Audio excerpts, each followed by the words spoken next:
Hi, everyone. I'm Caitlin, and today I'm excited to present our social skills presentation to you, along with my group members Isabel, Jen, and Lauren, and we hope you enjoy it. All right, so our session is designed for a group of 4 students, Bonnie, Roger, Jill, and Cheryl. They're all either in the 6th or 7th grade and are either 11 or 12 years old. The setting for our session is going to be in a special education classroom. Now I will introduce some of the communication impairments and behaviors that our clients present with. They are verbal, but they present with moderate to severe delays in spoken language comprehension and expressive language. In addition, both intellectual ability and reading comprehension abilities are below average range for our clients. And finally, our clients do not present with any behavioral challenges. As children go through the first middle school years, there are many changes and developments that are occurring in their language. It is important to keep our clients' communication impairments in mind in comparison to typically developing children of their same chronological age, so that language goals can be identified for these children to work towards during their intervention sessions. In terms of expressive language, 11 to 12-year-olds typically are able to use language for a wide variety of purposes, such as prioritizing, organizing, planning, reporting, and summarizing in an effective way. They're able to give directions, report about information that is gathered in group activities, use a variety of words, and finally use more figurative language in conversation. Children of this age also make great strides in receptive language. They're able to listen to auditory input and draw conclusions from it. They're able to form opinions based on evidence and listen for particular purposes. It is important to keep these aspects of language in mind during our lesson, as some of these will be harder for our clients to obtain because of their communication impairments that I listed on the previous slide. So now I'm going to go over the goal that we have for our students. So by October 12th in 2022, the students will increase their appropriate use of the following pragmatic abilities, which are asking questions to initiate interactions, asking and answering appropriate questions to sustain a topic, and requesting for help or a break with 70% accuracy, with a minimum of 1 to 2 prompts or cues. So for example, those would be verbal or written cues. And these would be completed within structured activities on 2 separate occasions as measured by the specialist records.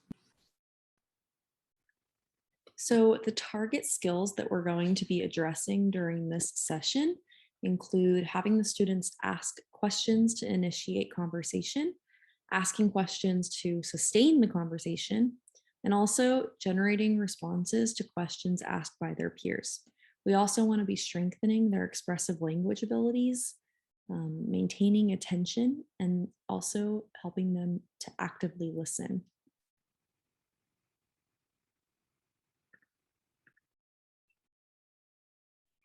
Here we have some prerequisite cognitive and language skills our clients will need for our proposed social skills lesson.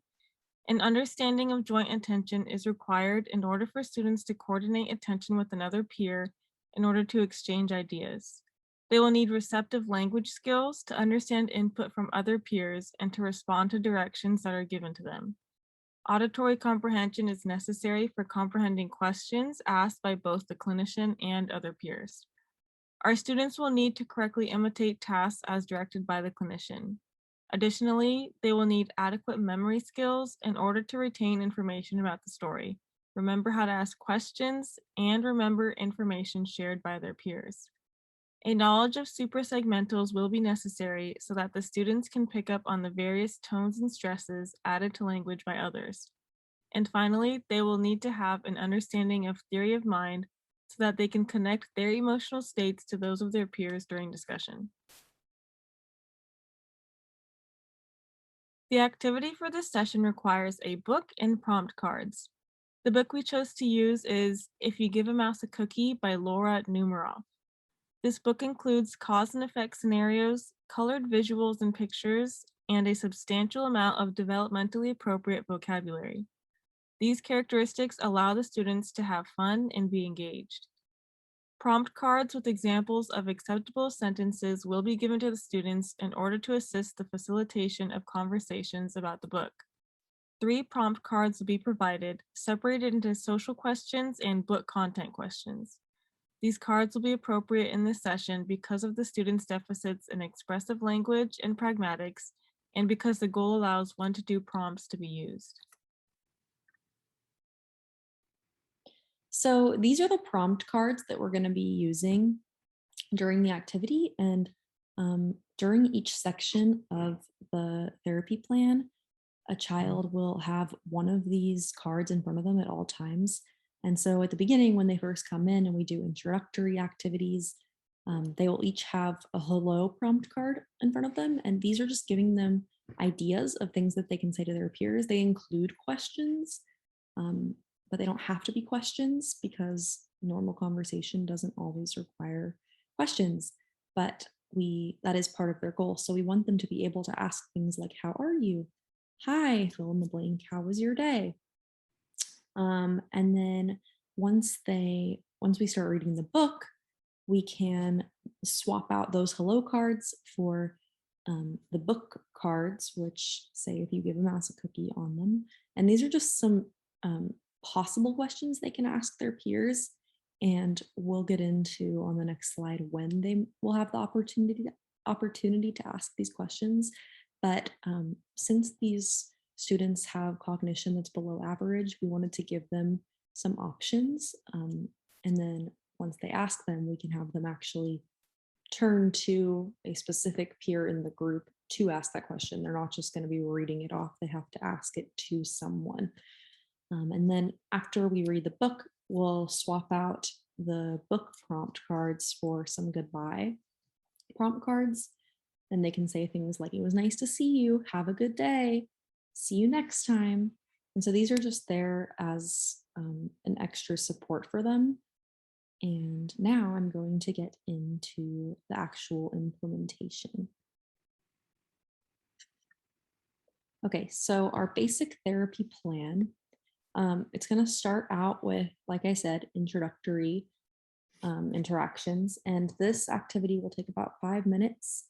We're going to make sure everybody's introduced to each other. If they don't know each other's names, they can say, hi, nice to meet you. My name is fill in the blank.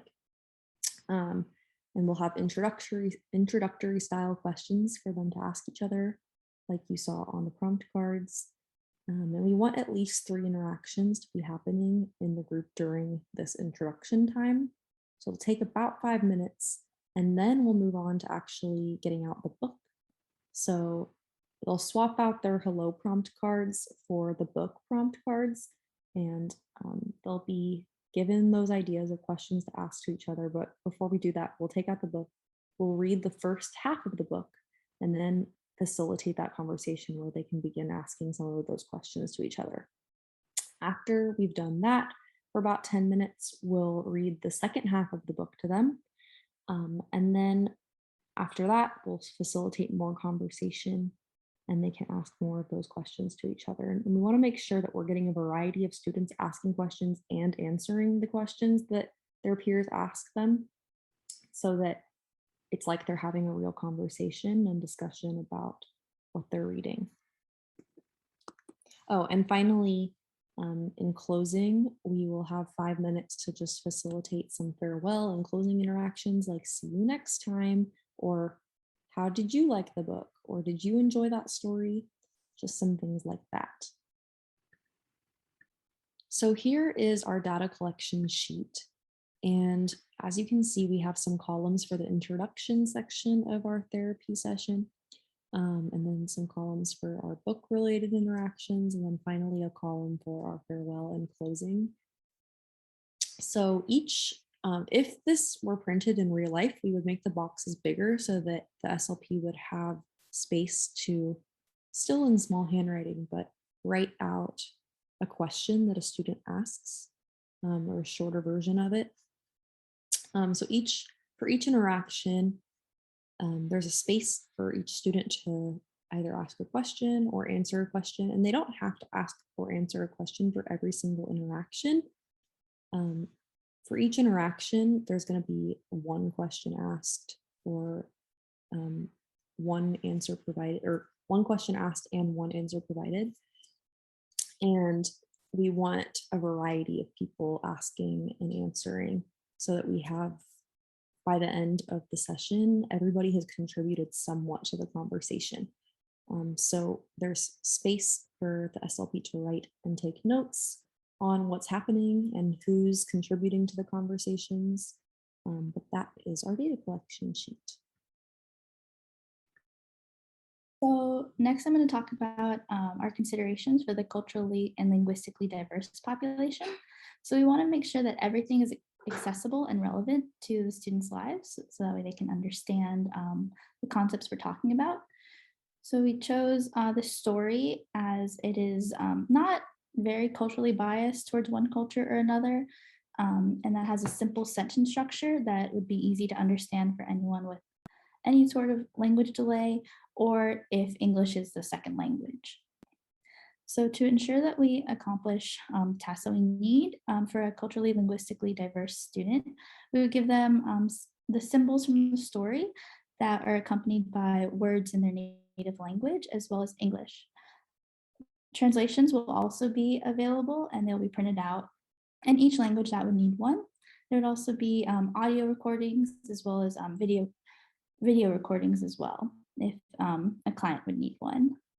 Next slide, please. So last, I'm going to talk about parent and caregiver considerations. So as we know, it may be difficult for parents and caregivers to be able to make their own lessons in the home with just anything that could be going on in their lives. So we want to make some little packets for parents to be able to use to supplement their conversations and reinforce lessons that would be taught in speech therapy. Each child will have a folder that would contain their supplies from speech class, and this would include a copy of the story as well as a question guide to help facilitate conversation. Our questions for the parents to ask their child will be open-ended, as we want to continue working on expressive language. So hopefully that as the social skills group continues, they'll be able to collect stories that they will understand, as well as be able to answer basic questions regarding their characters and interpretations of what they believe is going on. Next slide, please. Okay, thank you guys for listening. This will conclude our presentation.